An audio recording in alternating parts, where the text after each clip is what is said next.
There is a voice within you that speaks without using any vocal cords. Yet, it is clearer to you than any other sound. In fact, it is the most constant sound you hear. This voice, the one that narrates your life, judges your past, and shapes your future, is not just a mere voice. It is the very essence of your existence. By the end of this video, you will come to understand a profound truth about this voice that many never fully comprehend in their entire lives. Reflect on this for a moment. The thought, "I'm not good enough," does not come to you as an observation, but as a verdict, a sentence upon your being. The worry, "What if this fails?" does not feel like a possibility.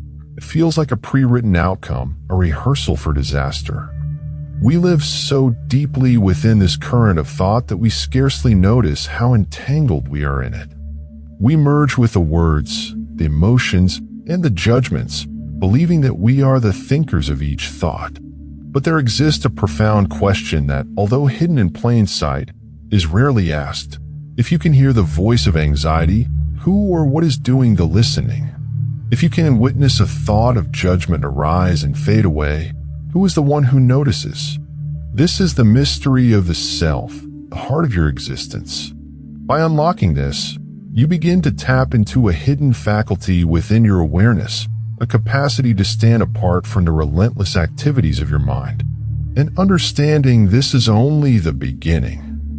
What lies beyond is the real secret, for within it resides the potential to end a lifetime of inner conflict. What we will explore here is not a prescription or a belief system. It is an invitation to observe, to trust in the quiet recognition that naturally arises within you. By the end of this journey, you will grasp a truth about this voice that most people never truly realize. The human mind, from the moment we awaken, is a meaning-making machine. It takes the raw data of existence and transforms it into a narrative. It labels sensations, judges interactions, and comments on desires. This internal commentary is so automatic, so constant, that we mistake it for our true voice, for the essence of who we are. This is the architecture of the mental trap. It is a subtle fusion where the thought about reality becomes our only reality. When a wave of sadness comes over you, the mind declares, "I am sad." Suddenly, an entire identity is constructed around that emotion. When a past mistake resurfaces, the mind replays it, critiquing it with sharpness, and we experience the shame as if it is happening once more in the present. This is not merely thinking. It is a form of hypnotic belief. We become actors lost within a film, forgetting that we are actually the audience. We feel the terror of the on-screen threat, the sting of betrayal, not realizing that we are simply watching the play of light and shadow. Our suffering, though real, originates from this fundamental misidentification. In the language of neuroscience, this state of being lost in thought is associated with specific patterns of brain activity.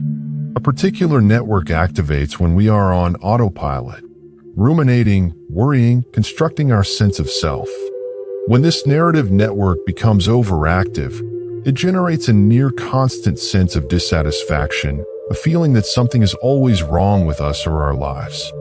This discovery is not new. Ancient wisdom traditions have long recognized this. In Eastern teachings, there is the image of the restless mind, constantly swinging from one thought to the next, unable to find stillness. Philosophies from ancient traditions speak of an inquiry called neti, meaning not this, not this. It is the practice of gently negating every thought, every feeling, and every sensation as the true self. Both paths, whether from the East or the West, point to the same realization.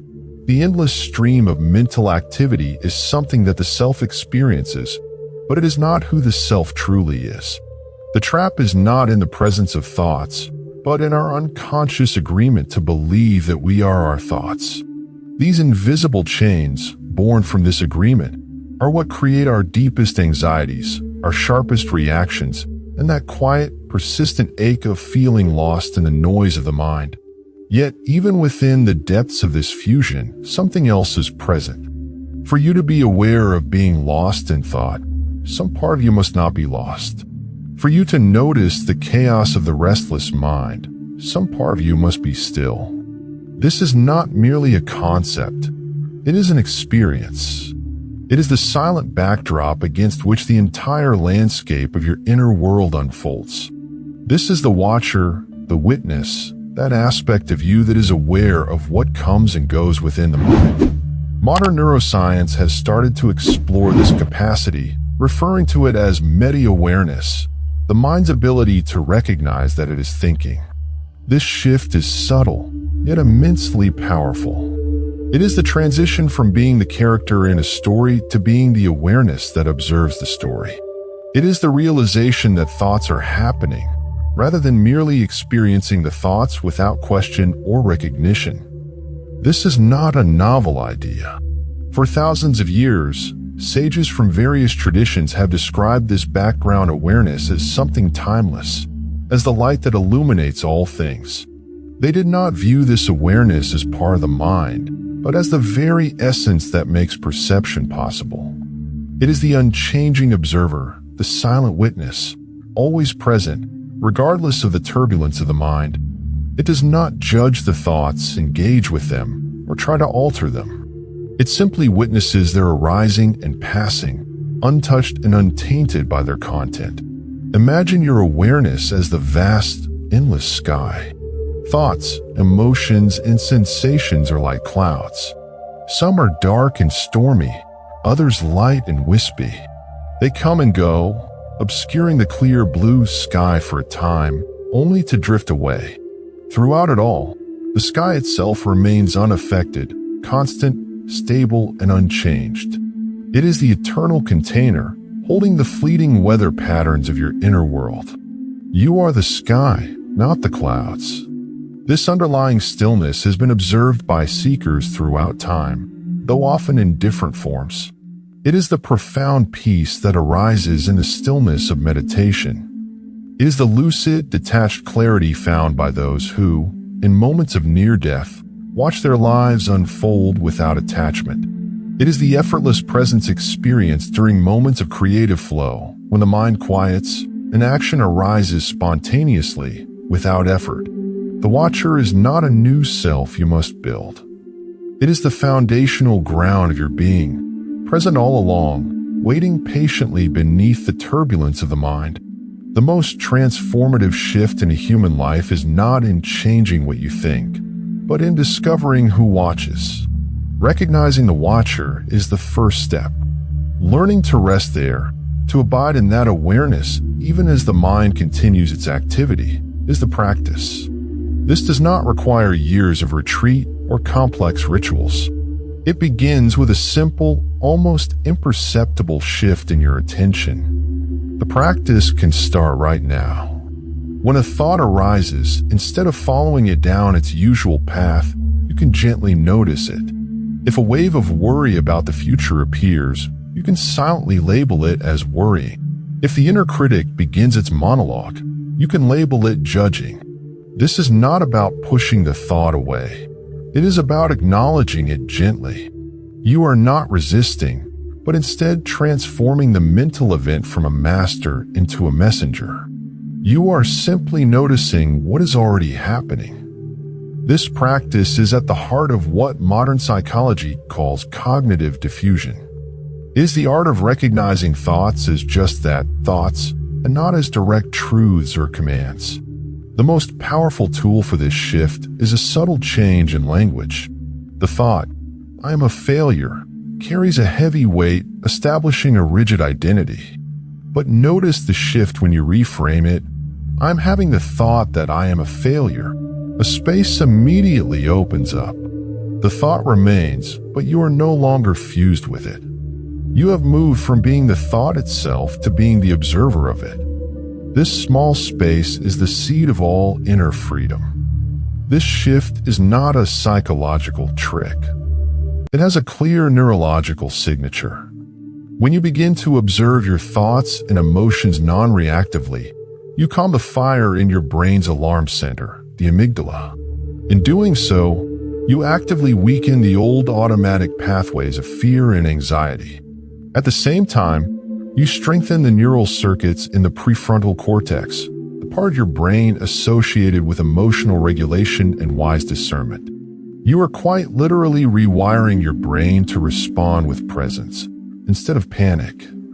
A common misunderstanding is that this shift leads to cold detachment or disconnection from life. The truth is the opposite.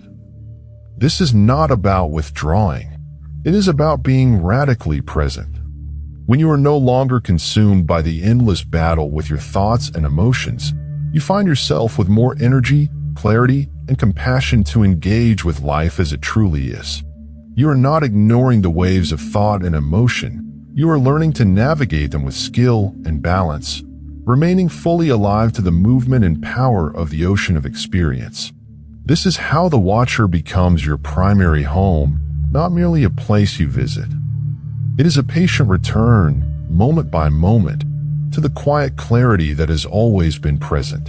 The final recognition is the most profound. It is the realization that this silent, witnessing awareness is not just a tool for managing the mind. It is what you truly are. Consciousness does not require thought to exist. Rather, thought needs consciousness. We have all experienced fleeting moments of this awareness. Have you ever experienced a moment when your mind suddenly goes blank, not from tiredness or distraction, but from a state of pure clarity? For a brief instant, there are no thoughts, no plans, no worries, only a simple, clear awareness of being. Cognitive science has begun to explore these moments, recognizing them as distinct from mere distraction. These are instances when the flow of thought pauses, yet awareness remains intact. This is a subtle hint at a deeper truth that has long been recognized by mystics and sages alike. The profound states of meditation, often described as samadhi or formless absorption, are journeys into this very space. They explore a state of consciousness where the thinking mind becomes completely still, revealing a boundless field of awareness, silent, radiant, and ever-present. This is not emptiness in the conventional sense, but a fullness of pure potential.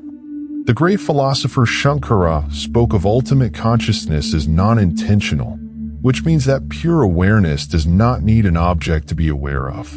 It doesn't need a thought to think, a sound to hear, or a world to perceive. Its essence is simply to be aware, just as the sun's essence is to shine. The sun doesn't require a planet to shine upon to radiate its light. It simply is light. Similarly, your fundamental consciousness simply is awareness. Thoughts, emotions, and the entire world emerge within this awareness. Yet, awareness itself precedes them all. It existed before your first thought and will remain long after your last. This realization shifts everything. The goal is no longer to perfect the skill of watching, but to recognize that you are the watcher. The noise of the mind was never truly you. It was only the fleeting weather passing through the vast sky of your being. And so the inquiry naturally turns inward, asking the most essential question one can ponder. If I am not my thoughts, not my emotions, not even my body, then who am I? At this point, we return to where we began, but with new eyes. The one who has been observing this entire exploration, the one who notices each subtle shift in understanding, is not the thinking mind. The mind analyzes, doubts, and clings to certainty. The watcher, however, simply knows. It recognizes that this truth is not something to believe in. It is something to experience. It is a presence to be noticed, to be trusted. What would it be like to live from this place of silent knowing? To trust this awareness as your anchor amidst the storms of thought and emotion? You do not need to create it, earn it, or even search for it. You simply need to recognize it. You only need to stop looking for yourself in the noise and instead notice the silence that has been listening all along. If you've arrived here and caught even a glimpse of this quiet presence, leave a single word in the comments below, witness. This will be our shared symbol of recognition, a quiet acknowledgement of everyone who has made this journey. If these insights have stirred something within you, I invite you to subscribe to the channel. Thank you for watching.